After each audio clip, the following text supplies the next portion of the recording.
5 September doctor Radhakrishnan यांचा जन्मदिवस.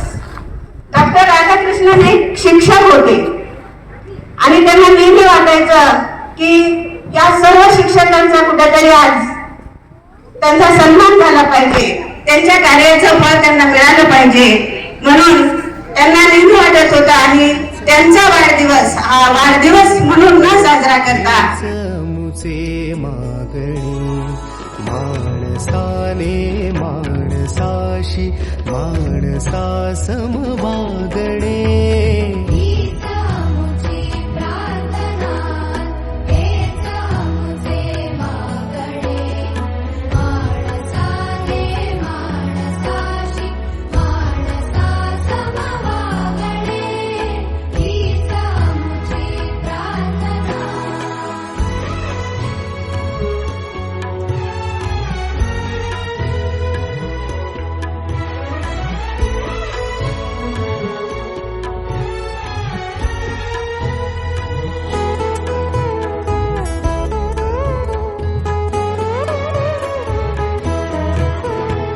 धर्म जाती प्रांत भाषा द्वेष सारे